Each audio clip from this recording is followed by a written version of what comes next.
چوتھے خلیفہ حضرت علی المرتضیٰ رضی اللہ تعالی عنہ، ان کے بارے میں تذکرہ چل رہا تھا۔ چونکہ رمضان شریف میں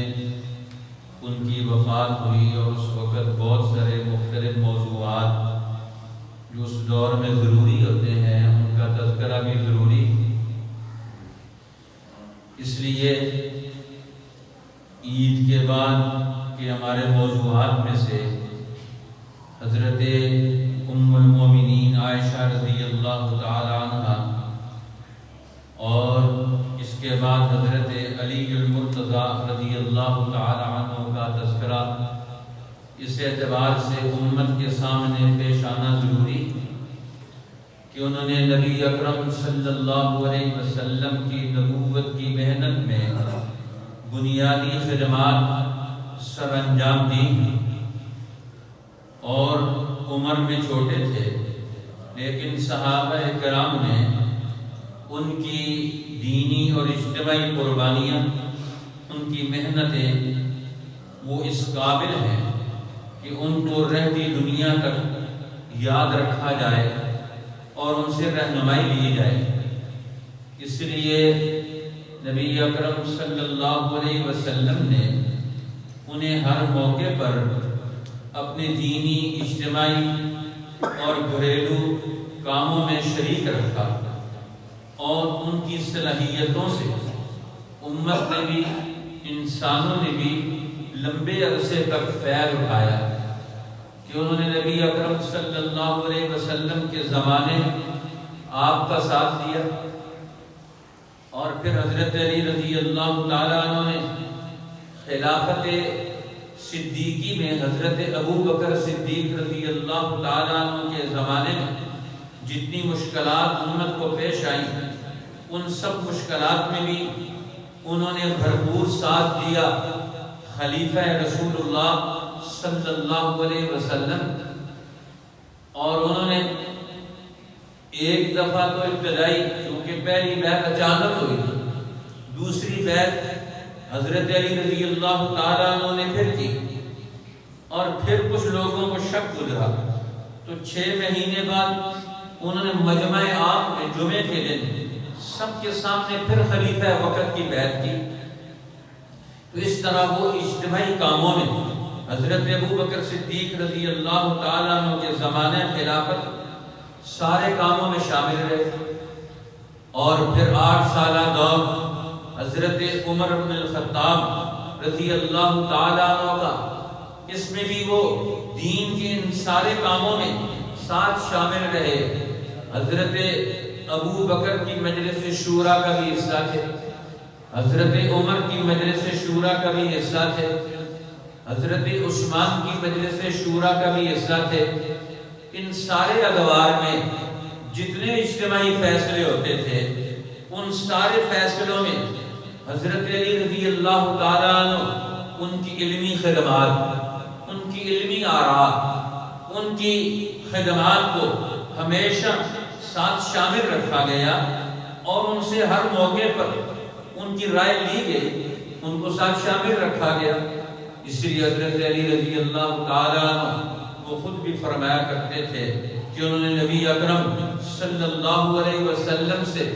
قرآن حکیم کے علوم اور اس کی آیات کی تشریح انہوں نے خود نبی اکرم صلی اللہ علیہ وسلم سے سیکھی، سمجھی، سنی، اور آپ کے سامنے اس پر عمل کر کے اپنی زندگی کا ایک پورا دور پیدا کر دیا۔ اس لیے حضرت علی رضی اللہ تعالیٰ عنہ یہ فرمایا کرتے تھے کہ ایک علم تو وہ ہے جو الفاظ کے اندر ہوتا ہے، اور ایک علم وہ ہے او علم اوتی رجل او فہم اوتی رجل مسلم،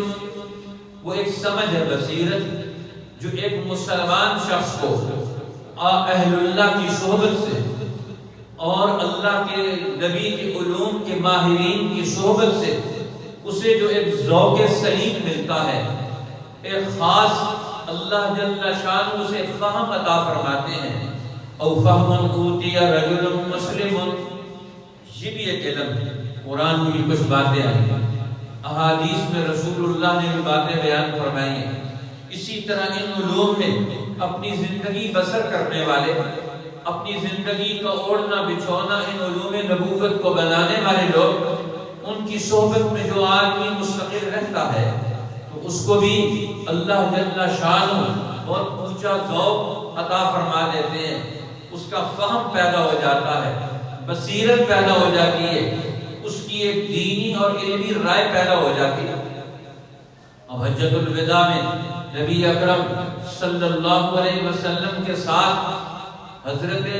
علی رضی اللہ تعالیٰ عنہ نے شرکت کی، اور رسول اللہ صلی اللہ علیہ وسلم مدینہ سے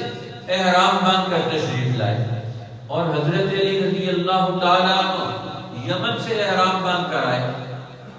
اب جب وہاں پہنچے تو رسول اللہ نے ان سے پوچھا کہ آپ نے احرام باندھتے وقت کیا نیت کی تھی؟ کیونکہ حج کی احرام نیت کے اعتبار سے 3 قسمیں،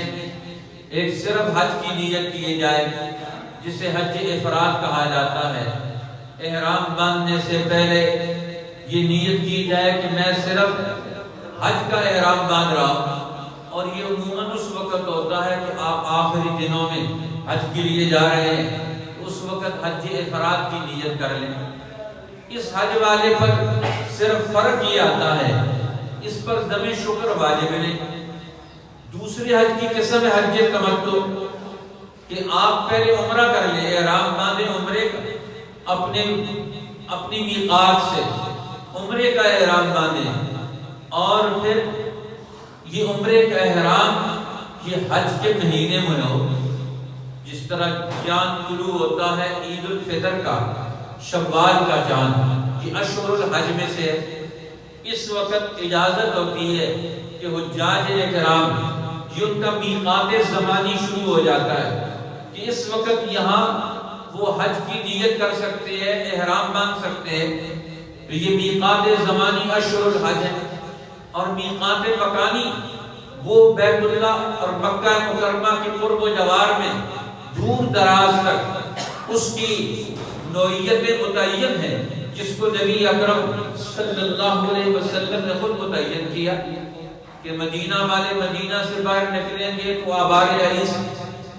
ذوالحلیفہ سے وہ احرام باندھیں گے، وہ ان کی میقات ہے، جہاں آج مسجد علی یا مسجد ذوالحلیفہ بنی ہوئی ہے۔ آج پہ یہ عمرے پہ آنے والے مدینہ طیبہ سے باہر نکل کر اس میقات سے احرام باندھتے ہیں۔ اسی طرح قرن السعالم طائف سے آنے والے یہ ادھر سے احرام باندھتے ہیں، جو نجد سے آنے والے سعودی عرب کا یہ حصہ یہ ادھر سے آنے والے یہاں سے احرام باندھتے ہیں۔ اب وہ نیت کرتے ہیں حج کے دنوں میں احرام باندھیں، پہلے عمرے کی نیت کریں، عمرہ ادا کر کے احرام کھول دیں، اگر قربانی کے جانور ساتھ نہ لے کر جائیں، اور پھر اس کو حج تمتع کہا جاتا ہے۔ اور تیسری قسم حج کی نیت کے اعتبار سے وہ حج قران ہے،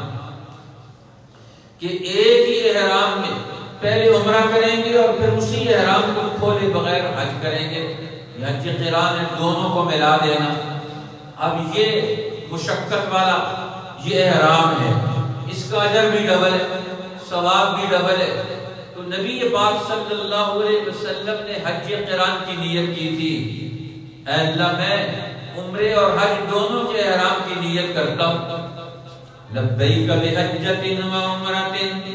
آپ نے احرام باندھا تو آپ صلی اللہ علیہ وسلم نے مختلف موقعوں پر اس کا اعلان کیا۔ احرام باندھا، جب نفل پڑے تو وہاں نیت کی، کچھ صحابہ وہاں موجود تھے، انہوں نے دیکھا کہ رسول اللہ نے وہاں سے نیت کی۔ پھر دوسرے آپ نے باہر نکلے، سواری پر بیٹھے، تو پھر آپ نے پھر یہ پڑھا لبیک بحجۃ و عمرۃ، حج اور عمرے دونوں کے احرام کے لیے لبیک کہتے ہیں۔ احرام باندھا میں نے، احللت بحجۃ و عمرۃ۔ اب کچھ لوگوں نے سمجھا شاید یہاں سے پھر آگے چلے تو ٹیلوں سے گزرتے ہوئے جب بلندی پر چڑھے تو پھر آپ نے کہا، تو جو لوگ اس وقت شامل ہوئے انہوں نے سمجھا شاید ابھی احرام کی نیت کی ہے۔ تو بہرحال جو اول سے لے کر آخر تک ساتھ رہے صحابہ کرام رسول اللہ کے ساتھ حجۃ الوداع میں ان کی روایات اور ان کی تفصیلات ان کو محفوظ رکھنا چاہیے۔ بہرحال حضرت علی سے رسول اللہ نے پوچھا بتاؤ احرام باندھا تھا تو کیا نیت کی تھی؟ عمرے کی نیت کی تھی، حج کی نیت کی تھی، عمرے حج دونوں کی نیت کی تھی، کیا احرام کے بعد نیت کی تھی آپ نے؟ کہنے لگے میں نے تو یہ نیت کی تھی جو رسول اللہ نے نیت کی، یا اللہ میں بھی وہی نیت کرتا ہوں، کیونکہ آپ ادھر سے آ رہے ہیں اور ہم آپ کی امامت میں قیادت میں یہ حج ادا کریں گے۔ یہ ایک ہی حج تھا جو جامع الحج بن گیا کہ جس کی قیادت خود رسول اللہ صلی اللہ علیہ وسلم نے کی، خود امیر حج بن کر امت کو دین کے تمام اجتماعی امور میں جوڑ دیا۔ اب آپ نے تو حج قران کی نیت کی، تو حضرت علی نے کہا یا رسول اللہ میں نے تو وہی نیت کی کہ میں نے جو رسول اللہ نے نیت کی ہے میں نے بھی وہی نیت کی ہے۔ کیونکہ علمی شخصیت اور رسول اللہ کی نیت کے ساتھ انہوں نے اپنی نیت کو وابستہ کر دیا، اٹیچ کر دیا، جوڑ دیا کہ میں اور رسول اللہ کی نیت ایک جیسی نیت ہوگی، تو وہ یہ بھی کیونکہ قربانی دینے کے لیے تیار ہے، اس لیے نبی اکرم صلی اللہ علیہ وسلم آپ کے ساتھ بہت سارے امور میں آپ کو تاکیدی حکم دیتے تھے، آپ کو بہت سارے امور کی ذمہ داریاں وہ دینے کے لیے کوشش کرتے تھے اور ان کو نبھانے کے لیے ان کو تلقین کرتے تھے۔ جس طرح حضرت علی رضی اللہ تعالیٰ عنہ نے مینڈا ذبح کیا اور اس وقت فرمایا اوصانی خلیلی ان اضحیانو، مجھے میرے دوست میرے نبی محمد صلی اللہ علیہ وسلم نے وصیت فرمائی تھی کہ علی تم میرے بعد میرے لیے قربانی کرتے رہو۔ تو حضرت علی رضی اللہ تعالیٰ عنہ ہر سال وہ دو بیٹے، ایک اپنی طرف سے اور ایک نبی اکرم صلی اللہ علیہ وسلم کی طرف سے، ساری زندگی دو قربانیاں کرتے رہے۔ اب یہ قربانیوں کا معمول رکھا، ایک طرف رشتہ داریوں کی نسبت، دوسری طرف دینی اتباع اور محبت کی نسبت ہے، تیسری طرف دین کے عملی تقاضوں کی تکمیل کا پورا شوق اور فہم اور ذوق اللہ نے ان کو عطا کیا تھا۔ نبی اکرم صلی اللہ علیہ وسلم کی خدمت میں رہنے کی وجہ سے ان کو یہ ساری چیزیں بدرجہ اتم حاصل ہوئی۔ امت کی ہر قسم کی دینی، اجتماعی، قومی، ملی خدمات کے لیے ہر وقت ان کی آراء اور ان کی کاوشیں موجود رہتی ہیں۔ لکھا ہے اہل سیر میں، صحابہ کرام کی تاریخ میں، جب ایرانیوں کے خلاف، کسرا ایران کے خلاف یہاں سے یہ جماعت گئی، یہ فیصلہ ہوا کہ ان لوگوں کو ظلم سے نجات دلائی جائے، کیونکہ رسول اللہ نے خود خط لکھا تھا کسرا ایران کو بھی اسلام کی دعوت دی اور انہیں ظلم سے باز رہنے کی تلقین کی، اور فرمایا تم اگر اپنا قانون ظلم ختم نہیں کرو گے تو پوری مظلوم قوم کی ساری کتنی جرائم کی زندگی ہے سب کا مجرم تمہیں قرار دیا جائے گا۔ اب یہ بڑا مارکا قادسیہ کا مارکا ہوا جس میں کسرا ایران نے اپنی ساری فوج جھونک دی میدان میں۔ اب یہاں مشورہ ہوا کہ کیا کیا جائے، لوگوں نے مشورہ دیا، اکثر لوگوں نے کہ وہاں سے کسرا ایران براہ راست خود اس جنگ کی نگرانی کر رہا ہے، لہذا ادھر سے بھی امیر المومنین عمر بن الخطاب رضی اللہ تعالیٰ عنہ خود اس جنگ کی قیادت کرے۔ اب کئی دفعہ مشورہ ہوا اور آپ اپنے لشکر سمیت مدینہ سے باہر نکل آئے۔ جب جانے لگے تو حضرت علی نے مہار پکڑ لی، آپ کی سواری کی، فرمایا سب لوگوں کا مشورہ ضرور ہے کہ آپ جائیں،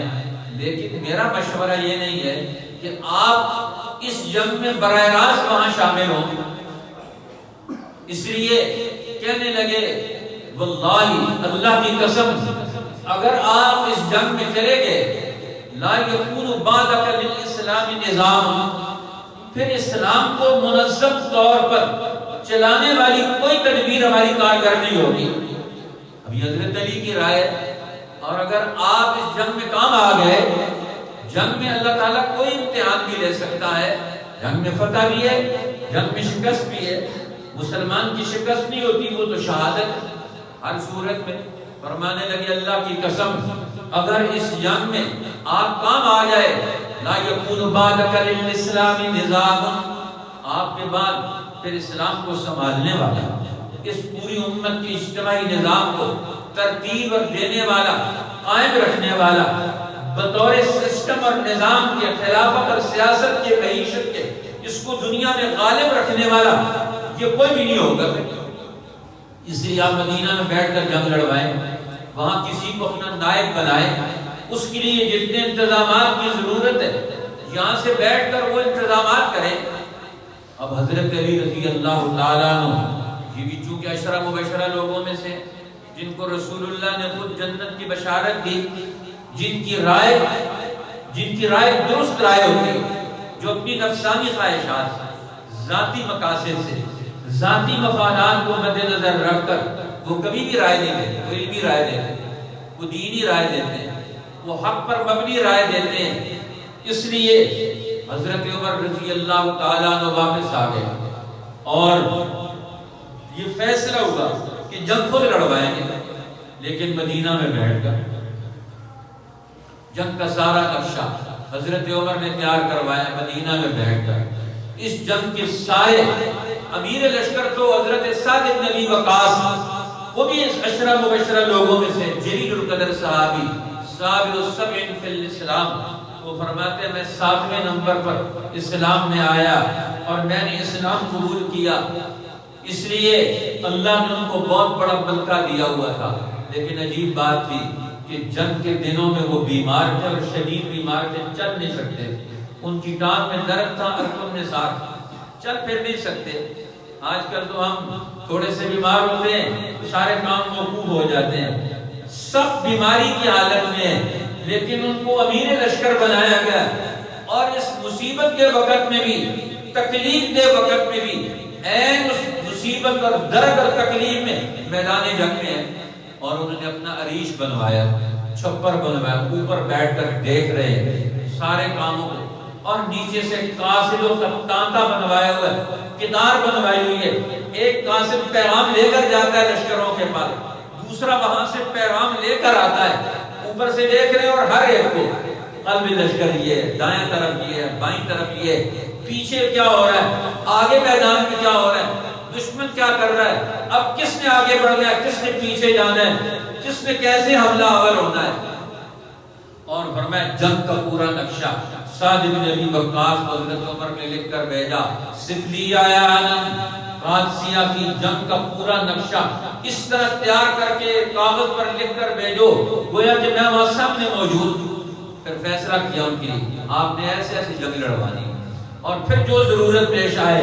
وہاں سے بھی حضرت عمر نے بھی مدینہ سے بیٹھ کر جنگ لڑوائی، قاصد بھیج رہے۔ اب حضرت علی کی یہ رائے کہ آپ مدینہ میں بیٹھ کر جنگ لڑیں، حکومت کی ضرورت ہے، فوج کی ضرورت ہے، پیسے کی ضرورت ہے، اسلحے کی ضرورت ہے، غلے اناج کی ضرورت ہے۔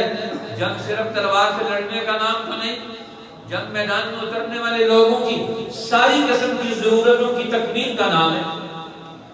اس لیے حضرت علی رضی اللہ تعالیٰ عنہ کو خود رسول اللہ کے ساتھ ساری جنگوں میں شرکت کا موقع ملا، جنگ بدر میں بھی، احد میں بھی، خندق میں بھی، ساری جنگوں میں رسول اللہ نے سب سے پہلے حضرت علی کو بھی اتارا۔ ہر جنگ میں، بدر میں بھی پہلے انفرادی مقابلہ ہوتا تھا کہ کون آدمی کس کو گرائے گا، تو آپ نے حضرت علی کو بھی بھیجا، جاؤ سب سے پہلے جنگ لڑنے والوں احد اور بدر میں سب سے پہلے ان کو اتارا۔ خندق میں بھی سب سے پہلے اترنے والے لوگوں میں سے جنہوں نے خندق کی حفاظت کی، ہر موڑ پر، ہر موقع پر ایک پورا جنگی تجربہ بھی ہے، علمی تجربات بھی ہیں، رسول اللہ کی خدمت میں بیٹھ کر قربانیاں بھی دے رہے ہیں، سماجی زندگی کے سارے معاملات کا ادراک بھی ہے۔ گھر میں کوئی کام کاج جب ضرورت پیش آتی ہے جا کر محنت مزدوری بھی کرتے ہیں۔ آج یوم مزدور گزرا ہے 1 مئی کو، دنیا کے صرف شگاروں کے مزدوروں کو یاد رکھا جاتا ہے جنہوں نے قربانیاں دی اپنے دور میں بڑے ظالموں کے خلاف، جو مزدور کی اجرت پر اس کی محنت پر ڈاکہ ڈالتے ہیں اور اس کی محنت کو ہڑپ کرتے ہیں بڑے بڑے طاقتور لوگ، پیسے کے نشے میں، طاقت کے نشے میں وہ کمزور اور محنت کش لوگوں کی محنت کو وہ ہڑپ کر جاتے ہیں۔ مزدور اور کسان جس کی محنت کو ہڑپ کر لیا جاتا ہے اور کوئی اس کا پرسانی حال نہیں۔ اس لیے نبی اکرم صلی اللہ علیہ وسلم نے فرمایا دنیا میں اسلام میں 3 سب سے بڑے گناہ ہیں، اللہ کی نگاہ میں سب سے بڑے گناہوں میں سے 3 بڑے گناہ ہیں۔ سارے گناہوں کو اگر مد نظر رکھا جائے تو فرمایا 3 سب سے بڑے گناہ ہیں۔ ایک گناہ یہ ہے کہ جو آدمی کسی آزاد انسان کو بیچ دے، من باع حرا فاکل ثمنہ، کسی آزاد انسان کو غلام بنا کر بیچنا اور اس کی قیمت لے لینا، یہ سب سے بڑا گناہ ہے جو اللہ کو سب سے زیادہ ناپسندیدہ ہے، جس کے بارے میں اللہ کو سب سے زیادہ غصہ ہے۔ انفرادی طور پر کسی انسان کو غلام بنا کر بیچ دیا جائے، اس لیے اسلام غلامی کا سب سے بڑا مخالف، سب سے بڑا مقابل ہے کہ کسی انسان کو غلام بنا کے رکھا جائے، غلاموں کی طرح کسی کے ساتھ ٹریٹ کیا جائے، رویہ رکھا جائے، غلاموں کی طرح کسی کے ساتھ معاملہ کیا جائے، یہ اسلام میں سب سے زیادہ ناپسندیدہ عمل ہے۔ حضرت علی رضی اللہ تعالیٰ اپنے غلام کو عید کے موقع پر بازار لے گئے، فرمایا جا کر دکان پر، کپڑے کی دکان پر کپڑا پسند کرو، اپنے لیے بھی میرے لیے بھی۔ اس نے کپڑا پسند کیا، ایک اچھا کپڑا پسند کیا اور ایک گھٹیا کپڑا پسند کیا۔ حضرت علی نے فرمایا دکاندار کو دونوں کپڑے کاٹ دو، اور دونوں کپڑے کٹوا کے لے درزی کے پاس، اسے فرمایا یہ جو اچھا کپڑا ہے اس غلام کا سوٹ سی کر دے دو، اور یہ گھٹیا کپڑا ہے یہ میرا سوٹ سی کر مجھے دے دو۔ وہ غلام کہنے لگا حضرت یہ تو گھٹیا کپڑا میں نے اپنے لیے پسند کیا تھا اور یہ اچھا کپڑا میں نے آپ کے لیے پسند کیا تھا۔ فرمایا وہ تیرا عمل تھا، تو نے اپنے لیے وہ پسند کر لیا، اب یہ ہمارا عمل ہے، ہم نے تیرے لیے اچھا کپڑا پسند کیا، اپنے لیے موٹا کپڑا پسند کیا۔ حضرت علی رضی اللہ تعالیٰ عنہ ایک مجلس میں بیٹھے ہوئے ہیں، سردی کا موسم ہے، کانپ رہے ہیں، اور پاس بیٹھا ہوا ایک آدمی آیا ملاقات کے لیے، دیکھا کہ پرانی سی چادر پہنی ہوئی ہے اور سردی میں کانپ رہے ہیں، کہنے لگا بیت المال آپ کے پاس ہے، خلیفہ وقت ہے، آپ وہاں سے کپڑا لے لیں اپنے لیے۔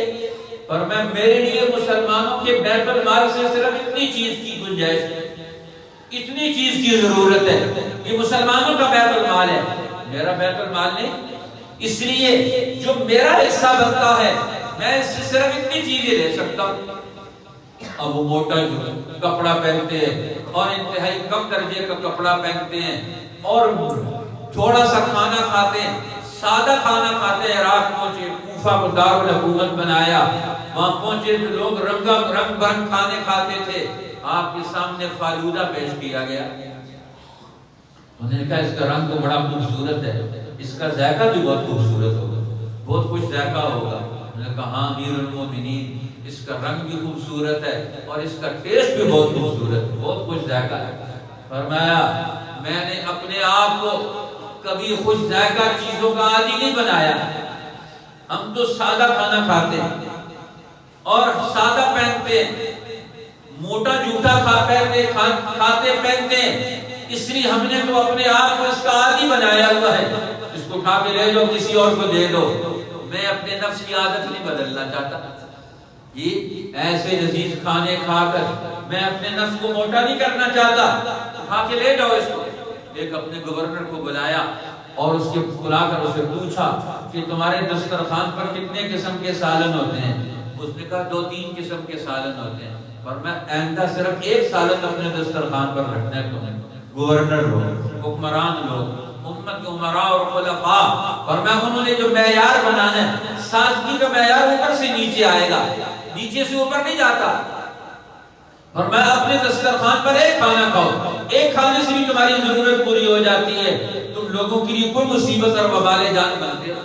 مجبوری اور چیز ہے، ضرورت اور چیز ہے، لیکن اس کے استعمال کے لیے بھی اصول اور ضابطے بنوائے، کسی کو اصولوں اور ضابطوں کی خلاف ورزی نہیں کرنے دیتے تھے۔ حضرت علی رضی اللہ تعالیٰ عنہ تو رسول اللہ نے فرمایا پہلا بڑا گناہ وہ کیا ہے؟ وہ ایک آزاد آدمی کو غلام بنا کر بیچ دینا، یہ اللہ کے نزدیک سب سے زیادہ ناپسندیدہ گناہوں میں سے ہے۔ اور دوسرا بڑا گناہ کون سا ہے؟ فرمایا دوسرا بڑا گناہ فرمایا وہ ہے کہ کسی مزدور سے مزدوری پوری لی جائے اور اس کو اجرت کم دی جائے، محنت پوری کروائی جائے، مشقت پوری کروائی جائے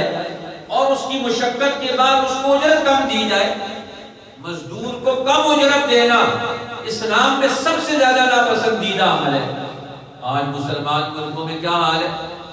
کہ ہمارے یہاں مزدور کی مزدوری، محنت کش کی مزدوری، کام کرنے والے لوگوں کی کام کی مزدوری، اس کی کوئی نوعیت طے ہی نہیں ہے۔ حضرت عمر رضی اللہ، ابو بکر رضی اللہ تعالیٰ عنہ خلیفہ بنے تو خلیفہ بنتے ساتھ انہوں نے اپنے لیے روزانہ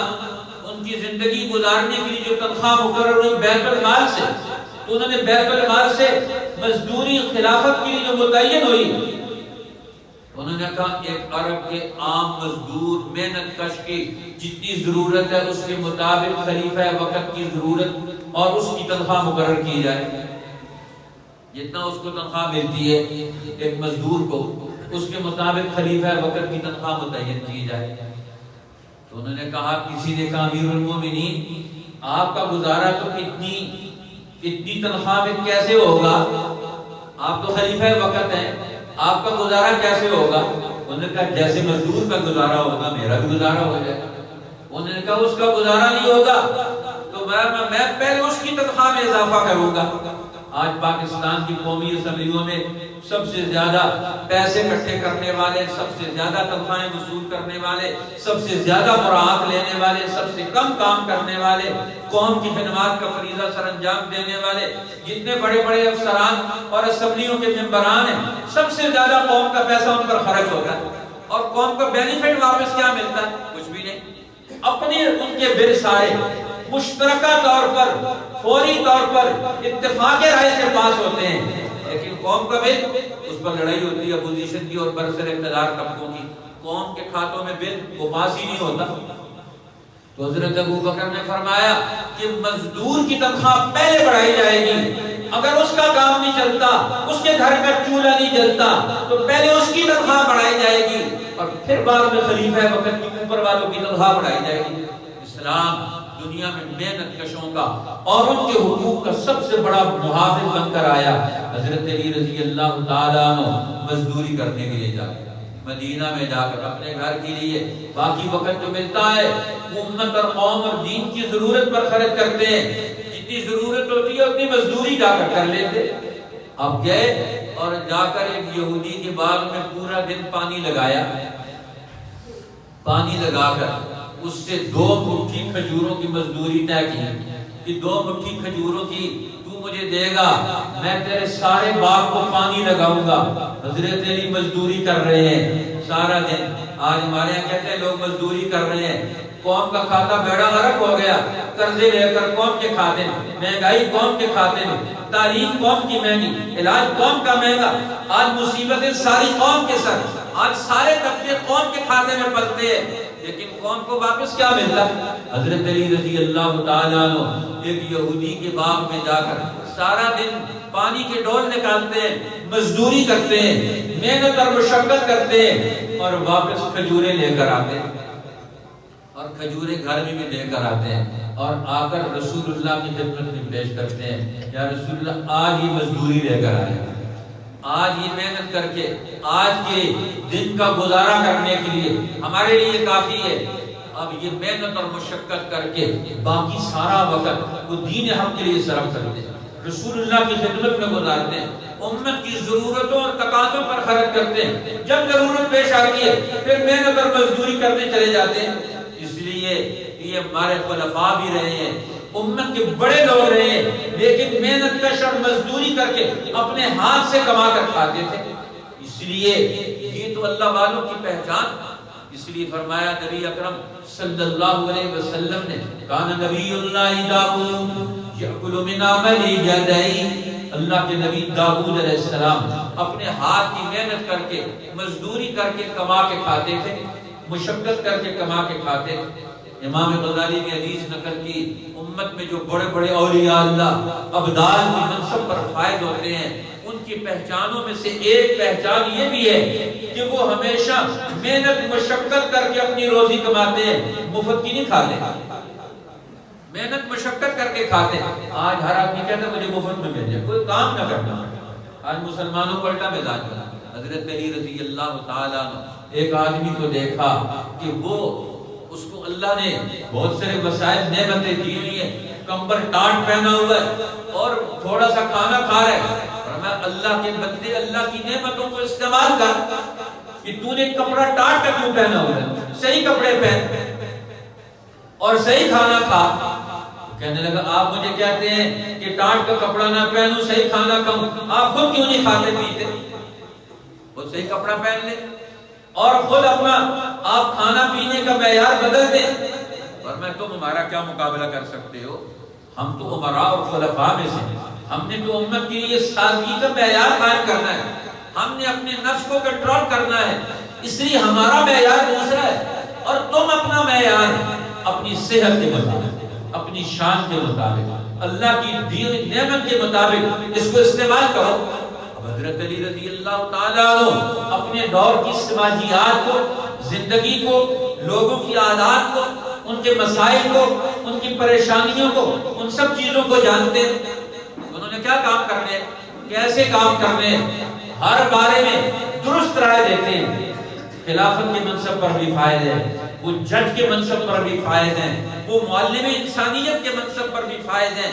وہ روحانی پیر و مرشد بھی ہیں، وہ زندگی کے سارے شعبوں کی مہارت رکھتے ہیں۔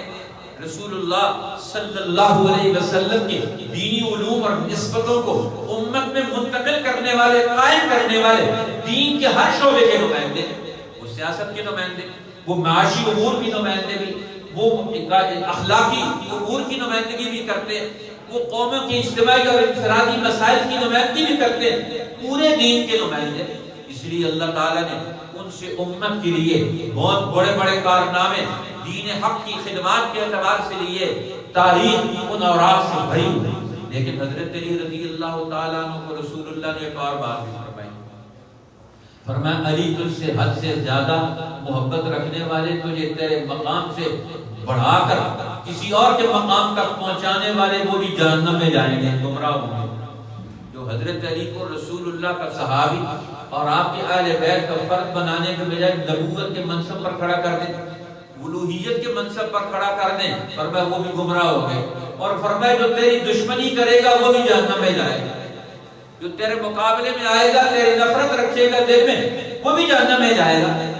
اختلاف رائے اور چیز ہے، قومی اور اجتماعی معاملات میں اختلاف رائے رکھنا شریعت میں یہ مذموم نہیں ہے، یہ ناپسندیدہ جو ہر دور میں اختلاف رائے رہا ہے، لیکن نفرت کسی کے دل میں ہو یہ بات صحیح نہیں۔ نفرت کسی کے دل میں نہیں ہونی چاہیے، کسی کے خلاف نفرت کا علم کھڑا کر دینا، بازار گرم کر دینا اور ان کے مقابلے میں دلوں میں نفرت پیدا کر دینا، یہ تو کوئی کمال نہیں ہے۔ اس لیے امت کے لیے وہ سبب چھوڑ کر کے اللہ جل شان ہمیں عظیم اہل اللہ، اللہ والوں کی، اہل بیت کی، صحابہ اکرام کی عظیم خدمات سے آج کے دور میں رہنمائی لے کر اپنی زندگی کی تعمیر و ترقی کا منصوبہ بنانے کی توفیق عطا فرمائے۔ ہاں اس حدیث پاک میں تیسرا بڑا جو گناہ آیا، فرمایا وہ قرآن پاک کی آیت کسی کو یاد ہو اور وہ بھلا دے، یہ تیسرا بڑا گناہ ہے جو اللہ کو سب سے زیادہ ناپسند ہے۔ قرآن یاد کرنے کے بعد بلا دیا جائے، یہ نہیں ہو سکتا، یہ اللہ کو پسند نہیں۔ جس کو جتنا قرآن یاد تھا اس کو یاد کرنے کی کوشش کرے۔ کہ تین گناہ اللہ کو بڑے ناپسندیدہ، اللہ تعالی ہمیں ہر گناہ سے نکلنے کی توفیق عطا فرمائے۔ واخر دعوانا